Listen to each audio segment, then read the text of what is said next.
श्रीमान वेंकटनाथार्य कवितार्किक केसरी वेदांताचार्य वर्यो में सन्निधत्तां सदा हृदि श्रीवासरंग परकालमुनित्रयाप्त लक्ष्मात्मरक्षणैतित्युगागमान्तम् आचार्य भक्ति परिपोधमनर्कशीलं गोपालदेशिकमुनिं गुरुमाश्रयामः। श्रीमद्गोपालार्घ्यदेशिकदयैकपात्रं प्रज्ञाविरक्तिकरुणादिगुणौघवासम् आचार्यसप्तशतीकाव्यं प्रियादरेण दत्तं श्रीगोपालार्घ्यमहादेशिकमाश्रयामः। ஸ்ரீ ஊவே மன்னார்குடி கந்தாடை கோபாலார்ய மகாதேசிகன் ஆச்சரியமாக அருளி செய்த ஸ்ரீமத் ஆச்சாரிய சப்தசதி என்ற 717 ஸ்லோகங்கள் கொண்ட ஒரு ஸ்தோத்திர கிரந்தம் சுவாமி ஸ்ரீ நிகமாந்த மகாதேசிகனின் திவ்ய சரித்திரத்தை தெரிவிப்பது.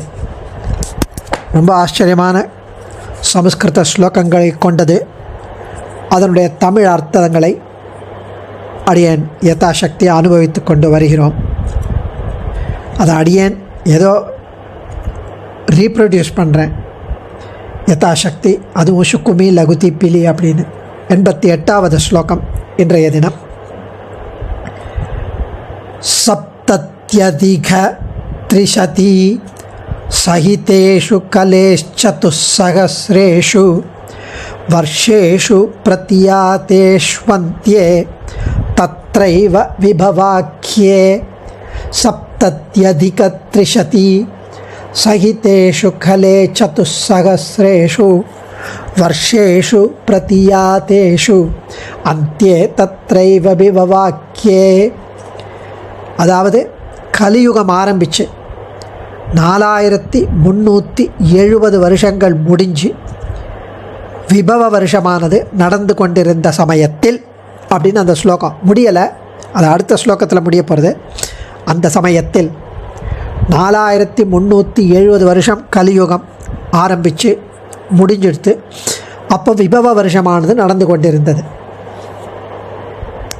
அதாவது இப்போ நம்ம 2025 அந்த கிறிஸ்டியன் எராவில் சொல்கிறோம்ல, அதே மாதிரி இப்போ 1127வது வருஷம் இல்லை 6வது வருஷம் கலியுகத்தில் நமக்கு இப்போ நடந்துட்டுருக்கு.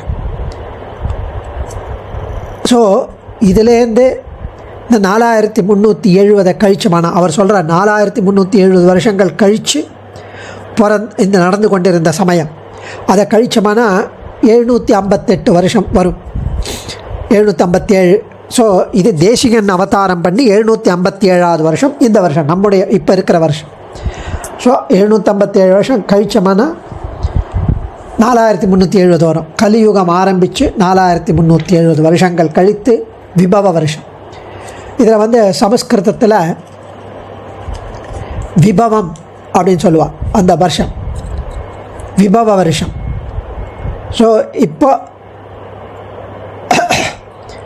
இந்த வருஷம் இப்போ நமக்கு தமிழ் வருஷம், அது சமஸ்கிருதத்தில் ஆல்சோ பாத்ரபத அப்படின்னு பாத்ரபத, அது அடுத்த ஸ்லோகத்தில் சொல்ல போகிறார். மாசி நபஸ்யே மகிதே ஸ்ரவணே தாரே ஸ்ரியபத்யு. அந்த விபவ வருஷத்தில்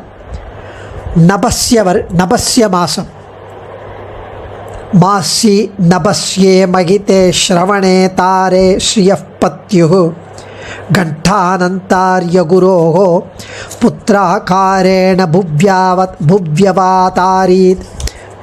அவதாரீத். அவதாரித்னா அவதாரம் பண்ணவர், இன்கார்னேட்டட், கீழே இறங்கி வந்தவர். ஸோ நபஸ்ய மாதம் என்னும் பாத்ரபத மாதமானது புரட்டாசி மாதம் நபஸ்ய அப்படின்வா. அதாவது இந்த வேதிக் லிட்ரேச்சர் படி, வேதிக் கல்ச்சர் படி மாதத்தோட பேர்கள் மது, மாதவா அப்படின்னு வரும். 6வது மாதம் நபஸ்ய மாதம். இப்போ அதை பாத்ரபத மாதம் அப்படின்னு நம்ம சொல்லுவோம். அதில் ஸ்ரவண நட்சத்திரத்தில் சுவாமி நபஸ்ய மாதம் என்னும் பாத்ரபத மாதமானது புரட்டாசி மாதமானது தமிழில் மிகவும் போற்றத்தக்கது. ஏன் போற்றத்தக்கது அப்படின்னா அதனுடைய அதாவது அந்த ஸ்ரவணத்துக்கு சார்ந்த தேவதை விஷ்ணு. அது லார்டு பெருமாள் திருமலையப்பன் அவனுடைய அவதார மாதம். அந்த விசேஷ மாதத்தில் ஸ்ரவண நட்சத்திரம் அவனுடைய நட்சத்திரம். ஸ்ரீயப்பதி திருமலையப்பனுடைய நட்சத்திரம். ஸ்ரீ ஹயக்ரீவ ஜெயந்தி அதெல்லாம் இந்த ஸ்ரவணத்தில் தான் வரும். பெரியாழ்வார் திருவோணத்தான் உலகாளும் என்பார்களேன்னு திருவோணத்தை அப்படி வசத்தியாக சொல்லியிருக்கார். அப்படிப்பட்ட ஆச்சரியமான சாக்ஷாத் திருமலை வாசனின் அவதார மாசத்தில் சாக்ஷாத் திருமலை வாசனின் நட்சத்திரத்தில் அந்த விசேஷமான மாதத்தில் திருவோண நட்சத்திரத்தில் ஸ்ரீயப்பதியான திருவேங்கடநாதனுடைய கண்டையானது திருமணியானது அனந்த சூரி தோத்தாரம்பிக்கு ஒரு புத்திரனாக இந்த பூவுலகில் அவதரித்தது. திருவேங்கடமுடையானின் அவதாரமும் புரட்டாசி திருவோணம். இப்படி ரொம்ப அழகாக இந்த கண்டை தாரே அப்படின்னா இந்த தாரே ஸ்ரீயப்பத்யுகு தாரே கண்டை அது ரெண்டுத்துலேயும் இதை சேர்த்துக்கலாம் இந்த வேர்ட்ஸ். ஸோ கண்டை ஸ்ரவணத்தில் பிறந்தது. அது ஸ்ரீயப்பதி திருவேங்கடநாதனின் கண்டை நட்சத்திரம். இந்த நட்சத்திரத்தில் கண்டை பிறந்தது. ஸோ காக்காட்சி நியாயம்னு இந்த காக்கையோட கண் ஒரு கண் இந்த பக்கம் பார்க்கும், இன்னொரு சமயம் பார்க்கும்போது இந்த கண் அந்த பக்கம் பார்க்கும். ஆனால் காக்காவுக்கு ஒரு கண்ணு தான். அது சில சமயம் லெஃப்ட் ஹேண்ட் ஒர்க் பண்ணும், லெஃப்ட் சைடு, சில சமயம் ரைட் சைடு ஒர்க் பண்ணும். அது மாதிரி இந்த ஸ்லோகத்திலையும் ஆச்சரியமாக அனுபவிக்கிறார் சுவாமி. இந்த அவதாரம் பண்ண சுவாமி தேசிகன் கௌஸ்துபைவ கலசாப்தேஹே ஹரிணா ஹிருதயேன சர்வதாதார்யः சர்வார்த்த சித்திதோஷித சுமனோ பிருந்தச்ச கல்பவிருக்ஷைவ. திருப்பார்கடல்லேருந்து கடைஞ்ச போது கௌஸ்துப ரத்னமானது பிறந்தது. அதை எப்பவும் எம்பெருமான் ஸ்ரீஹரி அவன் தன் திருமார்பில் அலங்கரித்து கொண்டிருக்கிறான். கௌஸ்துப இவ கலசாப்தேஹே ஹரிணா ஹிருதயேன சர்வதாதார்யः சர்வார்த்த சித்திதோஷித சுமனோ பிருந்தச்ச கல்பவிருக்ஷைவ. அந்த கௌஸ்துப ரத்னமானது எப்பவும் எம்பெருமான் ஸ்ரீஹரியின் திருமார்பை அலங்கரித்து கொண்டிருக்கிறது. அதே போல் அந்த பார்க்கடல்லேருந்து வந்த கல்பக விருட்சம் என்னும் தேவலோக விருட்சமானது எப்பவும் தேவர்கள் விரும்பியதை அள்ளித்தரும் கொடுக்கும் கருணையை உடையது. அதுபோல் நம் சுவாமி தேசிகனும் எப்படி கௌஸ்துப ரத்னத்தை அவன் திருமார்பில் ஆச்சரியமாக அணிந்து கொண்டிருக்கிறானோ அதுபோல தேசிக ரத்னத்தையும் தனது இதயத்தில் வரித்து கொண்டிருக்கிறான் பெருமான், அணிந்து கொண்டிருக்கிறான். அப்படி இருப்பவன் எப்படி கல்பக விருட்சம் கேட்டதையெல்லாம் கொடுக்கும் போல, தேவர்கள் கேட்டதையெல்லாம் கொடுக்கும் போல, சுவாமியும் சான்றோர்களுக்கும் ஆன்றோர்களுக்கும் நம் போன்ற ஜீவராசிகளுக்கும் எல்லாருக்கும் அவர் பலவிதமான கிரந்தங்களை கொடுத்தார். அதில் சர்வ அர்த்த சித்தி அந்த கிரந்தத்தை எடுக்கிறாருங்க ஒரு ரெப்ரசன்டேட்டிவாக. இந்த குழந்தையானது தேசிக அவதாரம் சர்வார்த்த சித்தி என்ற கிரந்தத்தின் மூலம் ஞானிகளின் கூட்டங்களுக்கு மகிழ்ச்சியை அளித்தது என்கிறார். சர்வ அர்த்த சித்தி, எல்லா அர்த்தங்களும் இதில் சித்திக்கும். தத்துவமுக்த கலாபம் என்ற சுவாமியோட கிரந்தத்துக்கு அவரே எழுதிய வியாக்கியானம் இந்த சர்வார்த்த சித்தி. ஸோ எப்படி பார்க்கடல்லேருந்து அந்த கௌஸ்துப ரத்னமும் கல்பக விருட்சமும் வந்ததோ அதுபோல் அனந்தாரியா என்ற பார்க்கடலிலிருந்து வந்தவர் இந்த தேசிக ரத்னம். அவர் சர்வார்த்த சித்தி என்ற ஆச்சரியமான கிரந்தத்தை நமக்கு அளித்தவர் என்கிறார். சச்சாஸ்திராதிவ போத சந்திராதிவ சர்வலோக சந்தோஷः ஸ்வச்ச விருதகாத் புத்ரோ அனந்தார்ய தீபதः கிருதினः.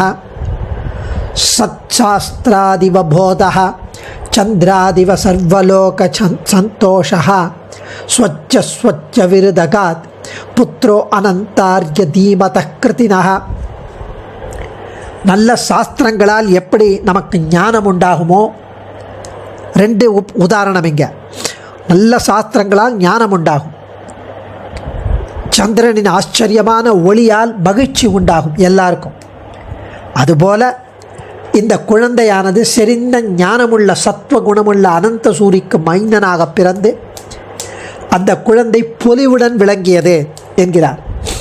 எப்படி நல்ல சாஸ்திரங்களால் ஞானம் உண்டாகுமோ, சந்திரனின் பொலிவால் அனைவருக்கும் மகிழ்ச்சி உண்டாகுமோ, 2 உதாரணத்தை சொல்லிட்டு, அப்படி இந்த குழந்தையானது செறிந்த ஞானமுள்ள சத்துவகுணமுள்ள அனந்த சூரிக்கு மைந்தனாக உண்டாகி அந்த குழந்தை பொலிவுடன் விளங்கியது என்று ஆச்சரியமாக அனுபவிக்கிறார் சுவாமி.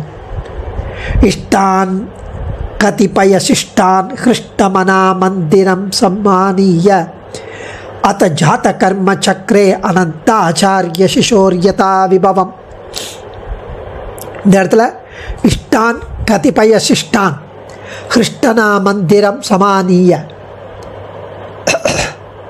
ஸோ தேசிகன் பொலிவுடன் விளங்கினார், தேசிகன் தேஜஸுடன் விளங்கினார், தேசிகம் ஞானமே பர்சானிஃபைடாக இருந்தார், சந்தோஷத்தை உலகங்களுக்கு கொடுத்தார். சந்திரன் மாதிரி சாத்விக்காக இருப்பார். அப்பாவுக்கு சந்தோஷத்தை கொடுத்தார், அப்பாவை அதிர்ஷ்டசாலியாக்கினார். லோகக்ஷேமத்திற்காக லோகத்திற்காக உலக நலனுக்காக பிறந்தவர். அதுதான் அந்த உலக நலன் தான் அவருடைய கோல். அந்தணர் அந்தியர் எல்லாரும் ஜீவிக்க வேண்டும், உஜ்ஜீவிக்க வேண்டும் என்று அவதாரம் எடுத்தவர். அப்படி சொல்லிட்டு அடுத்த ஸ்லோகத்தில் முதல் வேத சம்ஸ்காரம் அனந்தாரிய தன் அன்பிற்குரிய அறிஞர்களை அழைத்து மிக்க மகிழ்ச்சியுடன் சக்திக்கேற்ப குழந்தைக்கு ஜாத கர்மாவை செய்தார் அப்படின்னு 92வது ஸ்லோகம். ஜாத கர்மா எல்லாரையும் கூப்பிட்டு, சான்றோர்களையும் ஆன்றோர்களையும் கூப்பிட்டு ஜாத கர்மா பண்ணார் என்று தெரிவிக்கிறார். ஜாத கர்மா வேதிக் சம்ஸ்காரத்தில் ஒன்று. அது ஃபஸ்ட்டு குழந்தை பிறந்ததும் அதுதான் செய்வார்கள். அடியேன் தன்யோஸ்மி. கவிதார்க்கிக சிம்ஹாய கல்யாண குணசாலினி ஸ்ரீமதே வெங்கடேசாய வேதாந்த குரவே நமः.